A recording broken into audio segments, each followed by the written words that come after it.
Imagínense que usted recibe un dinero y va a la agencia y se compra un carro. Nunca ha tenido carro, pero se compra un carro, el carro de sus sueños, y se viene por toda la Miguel Alemán, dan vuelta por la Guerrero, cuando de repente se cruzan un semáforo.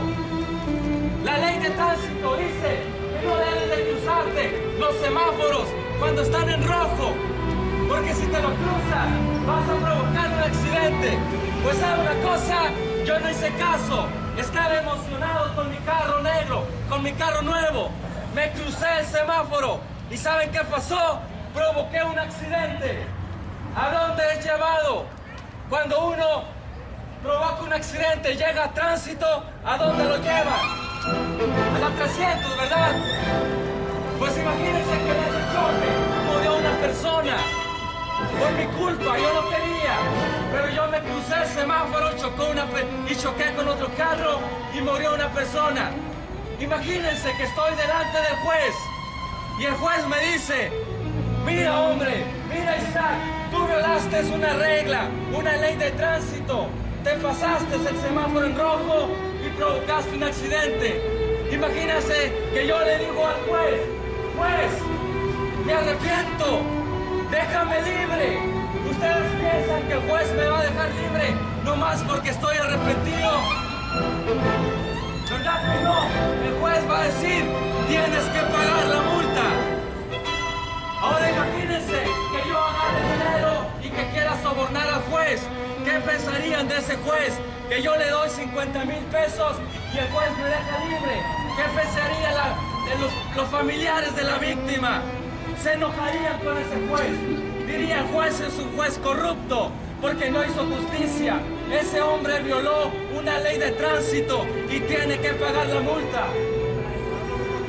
Quiero decirles que cada uno de nosotros tenemos una ley de parte de Dios en nuestro corazón. Son los 10 mandamientos y la conciencia te dice que es malo mentir. 9º mandamiento, la conciencia te dice que es malo matar. 6º mandamiento, la conciencia te dice a los hombres cuando miramos una mujer para codiciarla que estamos haciendo mal. 7º mandamiento, Jesús dijo: no cometerás adulterio. Cualquiera que mira a una mujer para codiciarla adultera en el corazón. Hemos violado las reglas de Dios, hemos violado las reglas del Dios vivo, del Dios verdadero. ¿Qué vamos a hacer entonces si nos haya culpables el día de nuestra muerte? Dios es un juez santo, bueno y justo. De eso venimos a hablarles. Muchas gracias. Gracias, nombre de Miguel Ángel. Este es el mensaje que hemos oído de Dios, del Señor Jesucristo. Dios es luz y no hay ningunas tinieblas en Él. Dios es santo. Los 10 mandamientos de Dios nos revelan el carácter santo de Dios. 5º mandamiento dice: honra a tu padre y a tu madre. El 6º mandamiento: no matarás. El 7º mandamiento: no cometerás adulterio. El 8º mandamiento: no robarás. El 9º: no levantarás falso testimonio, que es no mentir. El 10º: no codiciarás. El 1º: no tendrás dioses ajenos delante de mí. El 2º: no te harás imagen y semejanza de lo que está arriba en el cielo. 3er mandamiento: no tomarás el nombre de tu Dios en vano, porque Dios no dará por inocente a todo aquel que tomare su nombre en vano. Vean, Dios es santo. Los 10 mandamientos nos hablan del carácter personal de Dios. Dios es santo. No hay tinieblas en Él, no hay pecado en Él. Dios ha puesto en el nombre del hombre 2 cosas.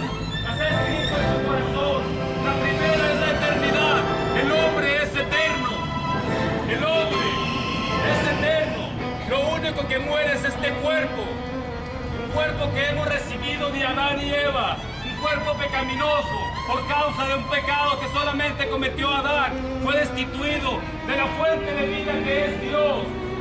Muerte espiritual, separación de Dios.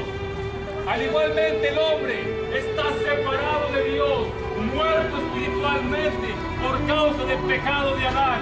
Dios no te culpa por ese pecado, Dios es justo. Dios no te culpa a ti por ese pecado, pero nosotros nacemos con ese pecado. Es por eso que el hombre está envejeciendo día con día. Vemos que está muriendo día con día, hasta el momento que el hombre regrese al lugar donde fue hecho, que es el polvo. Pero lo que importa aquí es tu alma. El alma es eterna. Dios puso en tu corazón la eternidad. También Dios escribió en tu corazón los 10 mandamientos. Tú sabes lo que es bueno, sabes lo que es malo. Tu conciencia te acusa. Tu conciencia te dice que estás haciendo mal. Cuando hacemos algo mal en contra de Dios, nuestra conciencia nos dice rápidamente que estamos ofendiendo a un Dios santo. Pero ¿qué hacemos nosotros? Teniendo conocimiento que estamos ofendiendo a Dios, nosotros lo hacemos. La conciencia nos dice, pero nosotros lo hacemos, violando nuestra propia conciencia. Por causa de esa naturaleza pecaminosa que hay en el ser humano, el hombre es esclavo del pecado. Nacemos con esta naturaleza. Todo aquel que practica el pecado es esclavo del pecado, dijo el Señor Jesús. Yo he venido a traerte la libertad de ese pecado. Pero también nosotros hemos infringido los mandamientos de Dios, hemos quebrantado su ley. Todo aquel que comete pecado infringe la ley, porque el pecado es infracción de la ley. Si tú llegas a la edad de 70 años y cometes 5 pecados diarios, al final de tu vida habrás cometido 125.500 pecados delante de Dios. Escucha con atención esto. Si el juez no puede dejar a un criminal, ¿cómo tú crees que Dios te va a dejar libre en aquel día? Si lo único que yo merezco es la condenación del infierno, ¿cómo se justificará el hombre para con Dios? ¿Cómo Dios puede perdonarme a mí, un pecador? ¿Cómo puedo acercarme a Dios? ¿Cómo puedo estar en paz con Dios? ¿Cómo puedo reconciliarme con Dios? ¿Cómo puedo acercarme a Dios si he pecado contra Dios? Si Él es un Dios santo, si Él aborrece el pecado, si Él no permite el pecado en su presencia. Estas son malas noticias, pero déjame decirte qué Dios hizo para perdonarnos. ¿Qué es lo que Dios hizo para que Él sea justo? Dios un día envió a Jesucristo a morir en la cruz. Y Dios quebrantó a su propio Hijo en la cruz. Dios permitió que su Hijo muriera en la cruz. Y toda la ira de Dios, toda la maldición de Dios, todo el pecado fue puesto sobre Cristo. El libro de Isaías 53:10 dice, con todo esto Dios quebrantó a su propio Hijo. Toda la ira de Dios fue puesta sobre Jesús. Cuando Jesús estaba en el huerto de Getsemaní, dijo, Padre mío, si es posible, pase de mí esta copa, pero no como yo quiero, sino como tú. Y dice la Escritura que por 3 veces Jesús llega delante de Dios y le dice, Padre mío, si es posible de mí, pase de mí esta copa, pero no como yo quiero, sino como tú. Hágase tu voluntad. ¿Qué había en esa copa? En esa copa estaba la ira de Dios, y toda la ira de Dios fue puesta sobre Cristo. Toda la maldición de Dios cayó sobre Jesucristo. Lee la Escritura, Isaías 53, lee el libro de Gálatas, donde dice que todos nosotros estábamos bajo maldición. Gálatas 3:13 dice, Cristo nos redimió de la maldición de la ley, hecho por nosotros maldición, porque maldito todo aquel que es puesto en una cruz. Y cuando Jesús estaba en la cruz, Él dijo estas palabras, Dios mío, ¿por qué me has desamparado? Estando Jesús en la cruz, dijo, Dios mío, ¿por qué me has desamparado? Padre, yo clamo a ti día y noche y no me respondes. ¿Por qué me has desamparado? Padre, cuando alguien del pueblo de Israel clamaba, tú nos ayudaste, tú nos libraste, pero tu propio Hijo aquí en la cruz, ¿por qué lo desamparaste? ¿Por qué lo abandonaste? La Escritura en el Salmo 22, versículo número 3 dice, tú eres santo. Esa es la razón por la que Cristo murió en la cruz. Cristo murió en la cruz bajo el peso de la ira de Dios.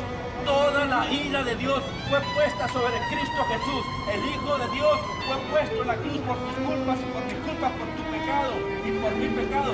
Mas Dios muestra su amor para con nosotros, en que siendo aún pecadores, Cristo murió por nosotros. Todos nosotros nos descargamos como ovejas, cada cual se corrió como camino, mas Dios cargó en Cristo el pecado de todos nosotros, por cuanto todos pecamos y estamos separados de Dios. El problema es que tú no te ves un pecador. El problema es que tú no sabes lo que significa ser pecador. Todo aquel que comete pecado infringe la ley, pues el pecado es infracción de la ley. Solamente con los 10 mandamientos: no mentirás, no robarás, no adulterarás, no codiciarás, honra a tu padre y a tu madre. Y es una tristeza mirar a tantos hijos rebelarse contra sus padres, a tantos hijos blasfemar contra sus padres, a tantos hijos maltratar a sus padres, a tantos hijos matar a sus propios padres. Muchos hijos están matando a sus propios padres. El día de antier tengo unos gemelos, tienen 20 años, y me dicen: papá, se acaban de matar 3 o 4 personas que venían, creo, de Navojoa, y se mataron, no sé, en el puente. Eso partió mi corazón, porque eran unos jóvenes, y pude sentir el dolor y la tristeza de esos padres que perdieron a sus hijos, porque yo tengo unos gemelos, y de la manera que está establecido, para una sola vez y después de esto el juicio. Tú sabes que un día vas a morir. Yo sé que un día voy a morir. Yo ya perdí a mi papá, ya perdí a mis hermanos, ya perdí a mis abuelos, ya perdí a muchos amigos. Muchos de mis amigos, mis familiares han muerto. Un día tú vas a morir, y este día puede ser tu último día, y ese día tienes que presentarte delante de Dios. Tú puedes decir que no vas a morir, tú puedes decir que no has pecado, pero déjame decirte que estás en graves problemas. Dios pagó el precio de nuestro pecado al permitir que Cristo muriera en la cruz. Ahora Dios demanda que te arrepientas de tu pecado. Dios dice en sus palabras, Hechos 17:30, pero Dios, habiendo pasado los tiempos de esta ignorancia, ahora manda a todos los hombres en todo lugar que se arrepientan. Necesitas arrepentirte de tu pecado